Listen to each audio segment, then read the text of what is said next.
نبی اے نبی اے نبی.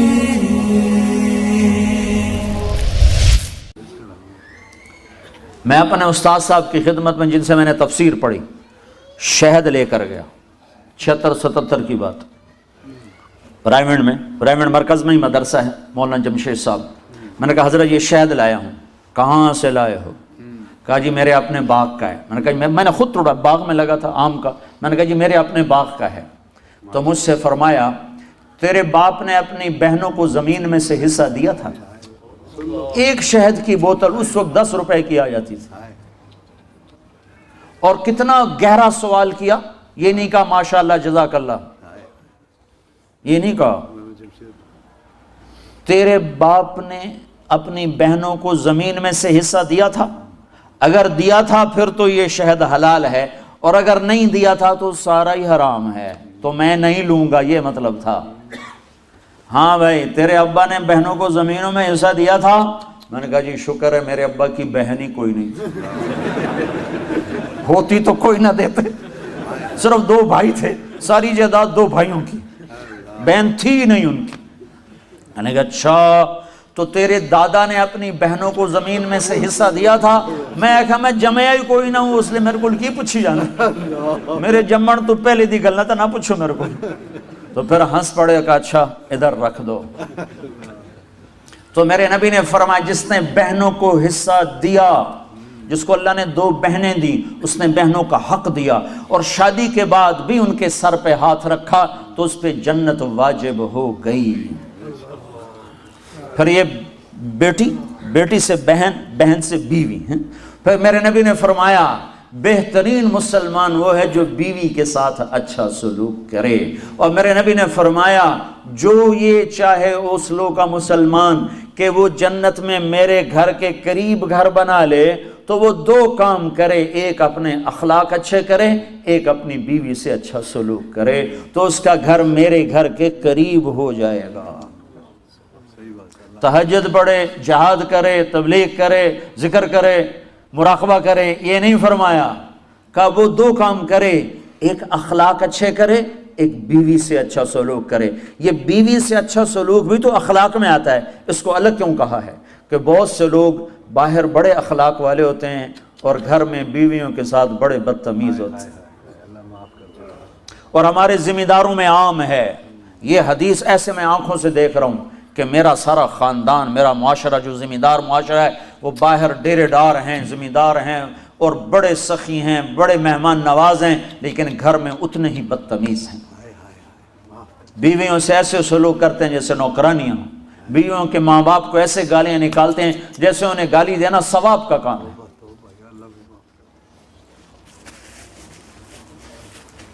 تو اس لیے اس کو الگ ذکر کیا کہ جو یہ چاہے جنت میں میرے گھر کے قریب گھر بنائے.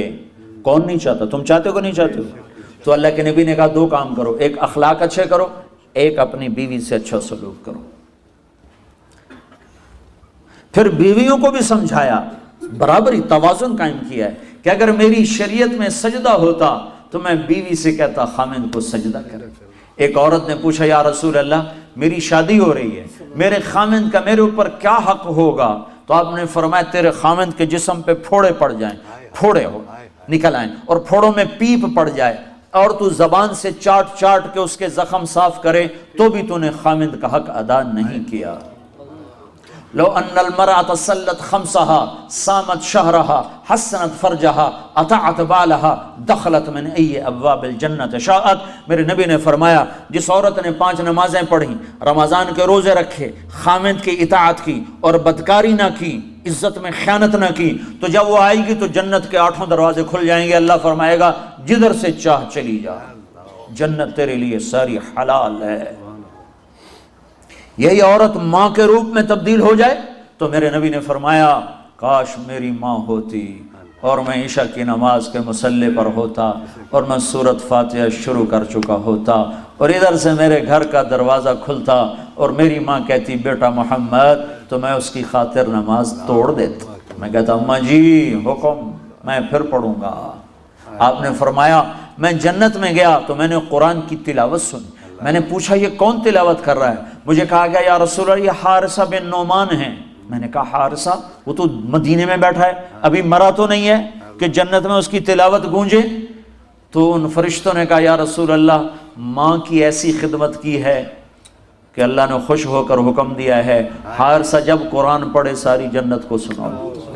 کذالکم البر کذالکم البر. میرے نبی نے کہا ماں باپ کی خدمت یہی ہوتی ہے, یہی ہوتی. آپ نے کہا عمر تیری زندگی میں ایک شخص آئے گا یمن سے, اس کا نام ہوگا اویس, اس کا قبیلہ ہوگا عامر, اور اس کا خاندان ہوگا قرن, اور اس کا رنگ ہوگا کالا, اور اس کا قد ہوگا درمیانہ, اور اس کی کمر پہ ہوگا سفید داغ. جب وہ آئے تو اس سے دعا کروانا عمر تو عمر, میرے بعد کوئی نبی ہوتا تو عمر ہوتا. اور نبی کے دائیں طرف عمر کی قبر ہے, بائیں طرف یہ نقشہ ہے قبروں کا ایک قول کے مطابق کہ درمیان میں اللہ کے رسول ہیں, سیدھے ہاتھ ابو بکر الٹے ہاتھ عمر, اور ایک قول یہ ہے یہ اللہ کے رسول یہ ابو بکر اور یہ عمر اس طرح کر کے, اور ایک قول یہ ہے ایک قول یہ ہے اس طرح. یہ میرے نبی کی قبر, پاؤں کے ساتھ ابو بکر کا سر, پھر ابو بکر کے سر کے ساتھ پاؤں کے ساتھ عمر کا سر, یوں 3 قبریں ہیں, یا یہ ہے. تو بہرحال وہ روضہ رسول میں ہے عمر, میرے بعد نبی ہوتا تو عمر ہوتا. اور آپ مسجد میں داخل ہوئے, آپ کے ادھر ابو بکر تھے ادھر عمر تھے, تو آپ نے دونوں کے ہاتھ پکڑ لیے اور آپ نے کہا دیکھو دیکھو مجھے دیکھو, قیامت کے دن میں ایسے اٹھایا جاؤں گا کہ ادھر میرے ابو بکر ہوگا اور ادھر میرے عمر ہوگا. تو اسے کہا جا رہا عمر اویس سے دعا کروانا. یا رسول اللہ وہ اویس سے کیوں کرواؤں؟ کہ اس نے ماں کی ایسی خدمت کی ہے, جب وہ ہاتھ اٹھاتا ہے تو اللہ اس کے ہاتھ خالی نہیں لوٹاتا. تمہاری مائیں ذلیل ہوتی پھرتی ہیں اور تم یہاں جانتے بھی نہیں ماں ہوتی کیا ہے. یہاں تو سب کراؤن جانتے ہیں, کراؤن. حضرت عمر کا زمانہ آ گیا, ہر سال حج کرتے تھے, ہر سال حج میں اعلان کرتے, کوئی اویس بنی عامر کوئی بھی نہیں ہوتا تھا. ایک سال گزرا تو آپ نے حج میں سارے حاجی اکٹھے کر لی, جبل ابی قبیس کے سامنے کھڑا کر دے, کہا بھائی سارے کھڑے ہو جاؤ, اور کہا بھائی یمن والے کھڑے رہو باقی سارے بیٹھ جاؤ. تو یمن والے کھڑے, ہاں بھائی سارے یمن والے بیٹھ جاؤ, بنو عامر کھڑے رہو. تو بنو عامر کھڑے ہو گئے. پھر سارے بنو عامر بیٹھ جاؤ, کرنی کھڑے رہو. تو ایک کرنی کھڑا رہا, ایک, باقی سارے بیٹھ گئے. تو حضرت عمر نے پوچھا بھائی تو کرنی ہے؟ کہا جی ہاں. کہا تو اویس کو جانتا؟ جی جانتا, میرا سگا بھتیجا ہے, میرے سگے بھائی کا بیٹا, پر وہ تو پاگل سا ہے, آپ اس کا کیوں پوچھ رہے ہیں؟ تو حضرت عمر رونے لگے, کہنے کہ پاگل وہ نہیں تو ہے. یہ بتا وہ حج میں آیا ہے؟ کہا جی آیا ہے. کدھر ہے؟ کہا جی وہ اس وقت اونٹ چرانے جاتا ہے عرفات کی طرف. تو آپ نے حضرت علی کو ساتھ لیا اور دوڑ لگائی. گئے تو اویس کرنی ایک درخت کے نیچے نماز پڑھ رہے اور اونٹ ان کے چاروں طرف چل رہے. تو یہ دونوں حضرات آ کے بیٹھ گئے. انہوں نے دیکھا کچھ لوگ آ گئے تو انہوں نے نماز مختصر کر دی. تو انہوں نے پوچھا, حضرت عمر نے پوچھا بھائی کون ہو؟ کہا جی مزدور ہوں. کہا تیرا نام کیا ہے؟ کہا جی اللہ کا بندہ عبداللہ. کہا بھائی وہ نام پوچھ رہا ہوں جو تیری ماں نے تیرا رکھا ہو. وہ کہنے لگا تو میرا انٹرویو کیوں لے رہا ہے؟ ان کو نہیں خبر کہ یہ عمر ہیں, یہ تو تابعین میں سے نا, دیکھا بھی نہیں, پہلی دفعہ حج پر آئے ہیں. تو حضرت علی بول پڑے کہ بھائی یہ امیر المومنین ہیں عمر بن خطاب اور میں ہوں علی بن ابی طالب. تو وہ پھر ایسے کانپ گئے, کہنے میں معافی چاہتا ہوں, میں نے آپ کو نہیں پہچانا, میں آپ کو بھی سلام پیش کرتا ہوں اور آپ کو بھی سلام پیش کرتا ہوں, میرا نام میری ماں نے اویس رکھا ہے. تو حضرت عمر نے کہا کپڑا ہٹاؤ اپنی کمر سے. تو ان سے کمر سے کپڑا ہٹایا تو سفید نشان تھا. تو کہا ہاتھ اٹھا اور ہم دونوں کے لیے دعا کر. وہ رونے لگے, کہ میں تو آپ قدموں کی خاک نہیں ہوں, میں آپ کے لیے کیسے دعا کروں؟ کرنی پڑے گی. ہمارے نبی نے ہمیں کہا تھا کہ تیری ماں کی خدمت نے تجھے وہاں تک پہنچا دیا ہے کہ تو یوں کرتا ہے تو اللہ لبیک کہتا ہے.